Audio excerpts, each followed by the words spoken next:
Praise God, my dear family, life in Christ. Era no nasuze ngo mutima gulowooza ku mmwe. Kyovulaba nkedde ningamba nti come what may, leero nina okubaako kyenkolawo erudde eno.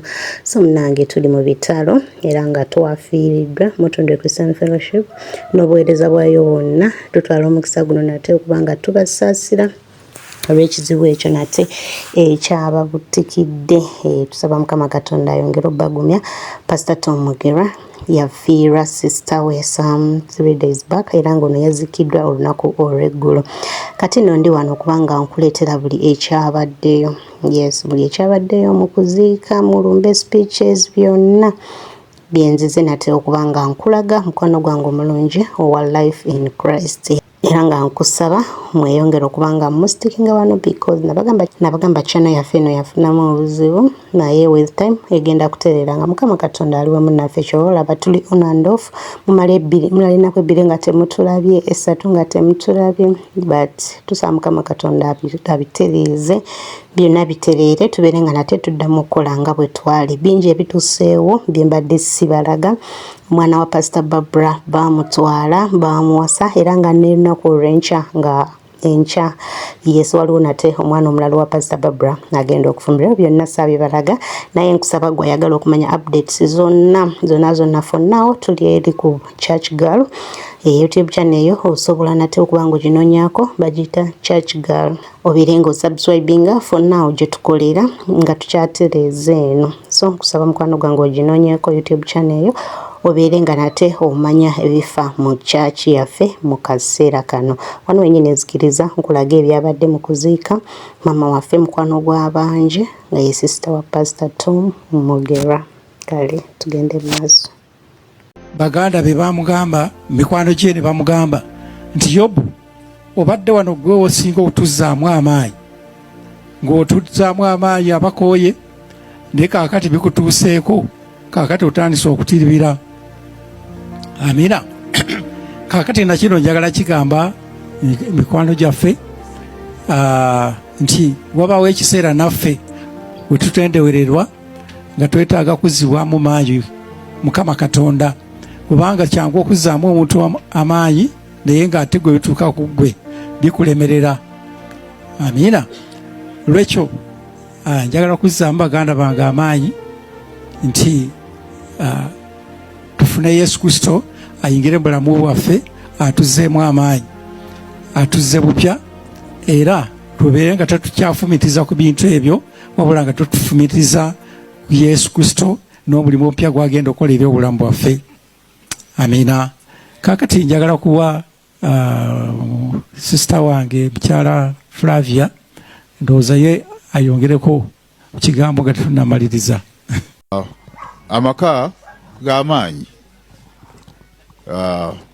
maka magagga, maka ga mpisa, maka g'abantu b'amaanyi.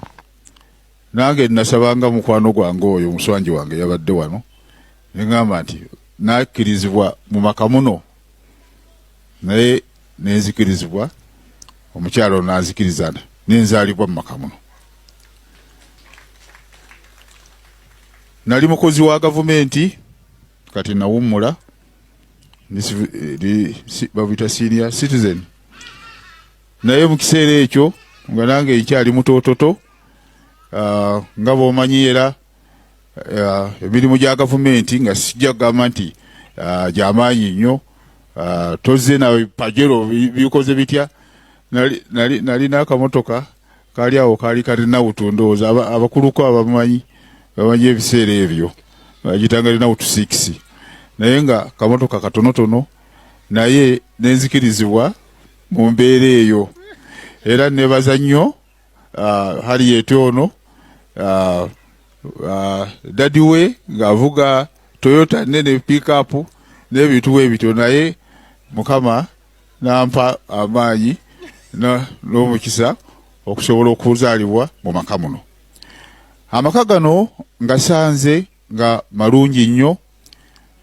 Baganda ba Harriet okusooka ddala maama wange, taata wange ne maama wange eky'omukisa omulungi banjagala okukamala. Mu mbeera eyo gye twalimu nga si amaanyi nnyo ne batuyamba mu bintu bingi. Maama wange ono yali alunda enkoko nyingi ng'alina amagi mangi naye nga n'ajja ne ttule n'agireeta n'agamba nti abaana mugire eki mulye kano.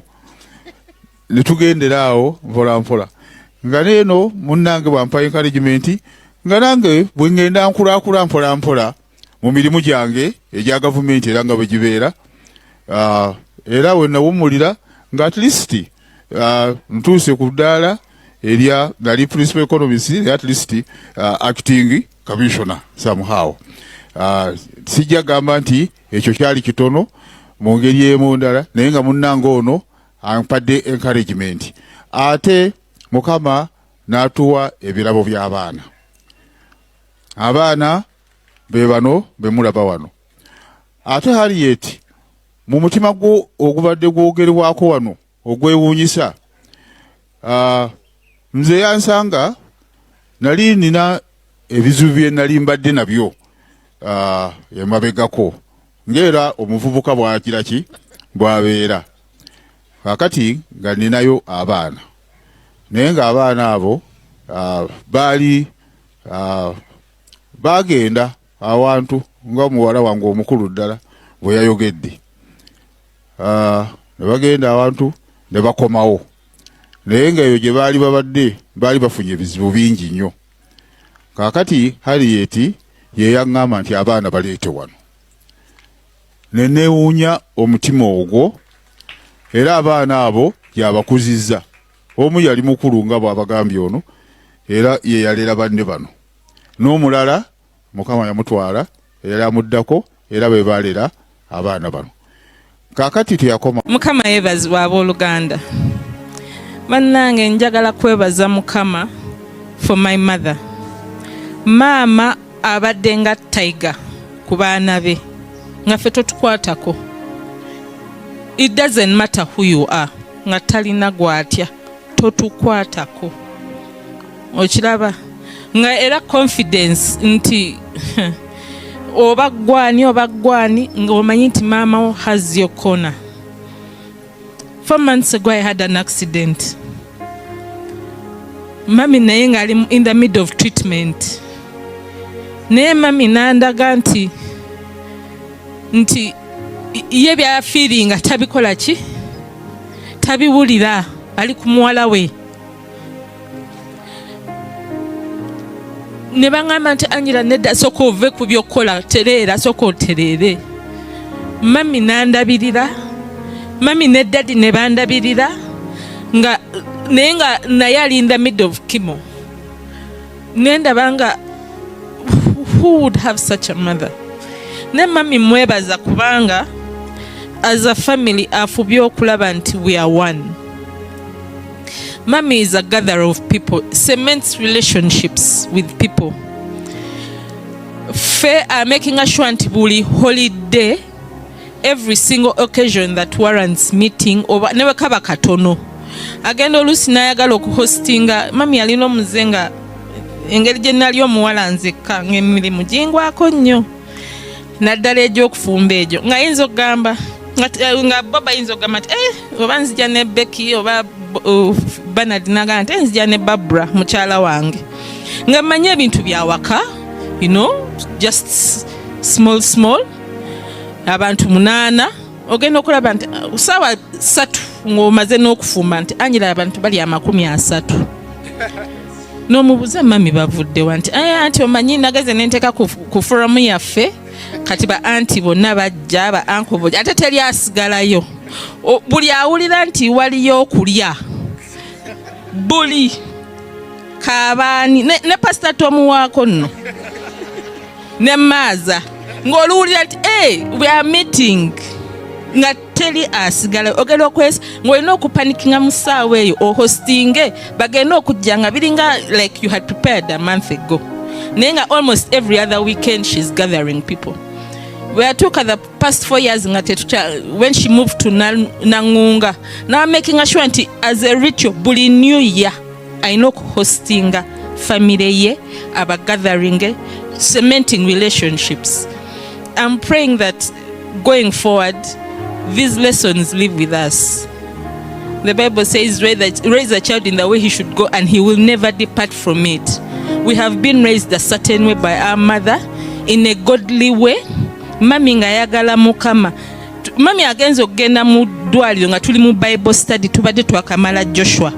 Tulabe entalo mukama zalwana. We go chapter by chapter ne tugidiscussinga ne tukola tutya.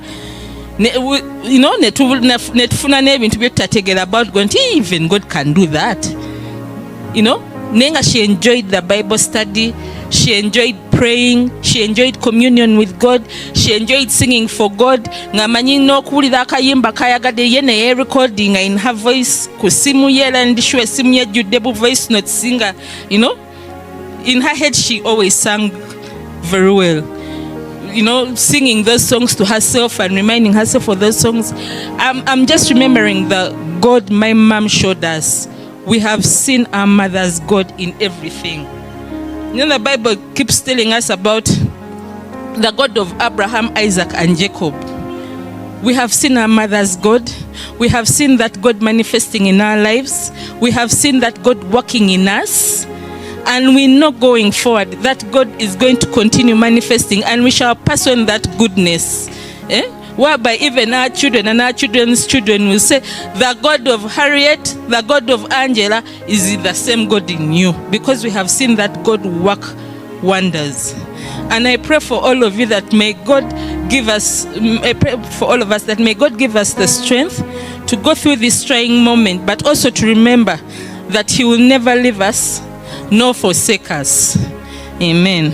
But there are things that Mommy told me in secret, yeah. But I feel like as if she would want me to say some of these things. First of all, I would love to thank the people who have been with Mommy, especially her sisters. She always told me that she had the most amazing sisters and brothers, nga baliwo naye at every single point. In a very special way, I want to thank Maza and Uncle Tom. They were really there for her. And in this period, there were people who were sending her messages every day, and she used to tell me. For me, unfortunately, from a very young age, I was labeled a mommy's boy. But what people didn't realize is that I was not a mommy's boy. I was also mommy's brother, mommy's confidant, mommy's friend. There are times where I would argue with mommy nangamba nti Bernard mfunye headache njagala kuva ku simu. And we used to have that kind of conversation. But I want to thank Fiona, I want to thank Julie, I want to thank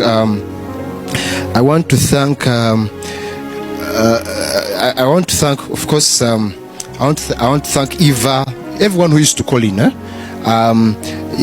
Lydia, yes, like they check in every single day like it was their mother.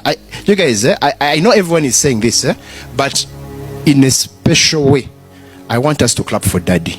Like, I honestly do not know if there is a man like Daddy.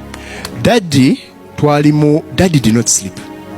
He did not sleep. Daddy would get blood and walk from this side. We would walk almost a kilometer to take blood to this side. Daddy aliao every single time, and Mommy would be talking nagamba. I do not know what I did to deserve a man like that. So for me, I know, Daddy, we are going to be there for you. We talk to you every day, but now even tenfold.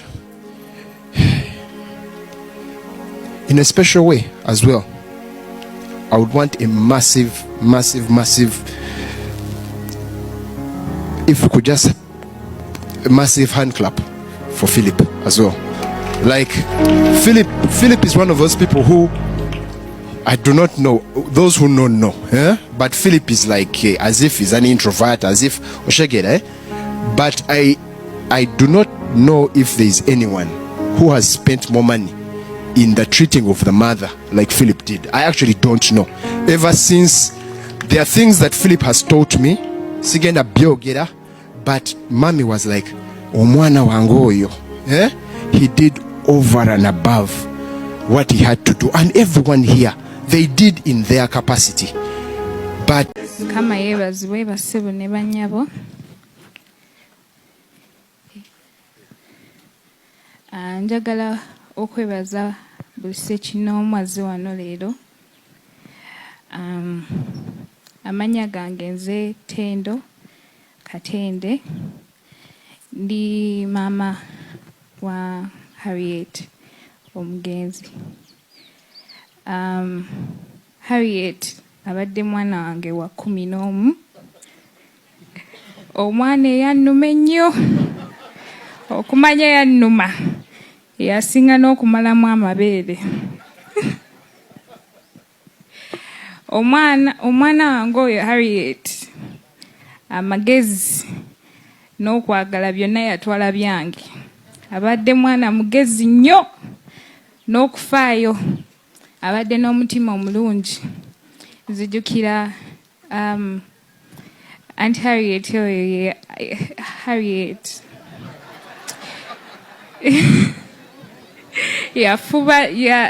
yafaayo nnyo nti anyamba, yafaayo nnyo nti nfuna ekifo mu King's College Budde we nali maze primary. Era nnyongera okugumya abaana bange bonna beebaza okubeerawo ku lwa Harriet,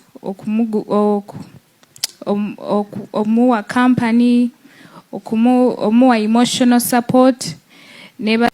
Nebaza ne mutabani wange Pastor Tom financial contribution. Nebaza abazzukulu bange Bob, Philip, Angela, Carol, Bernard. Nyongera okusaba Mukama abagumye era mbakakasa nti tuli wamu nammwe. Ne mukodomi wange mwami Ntege,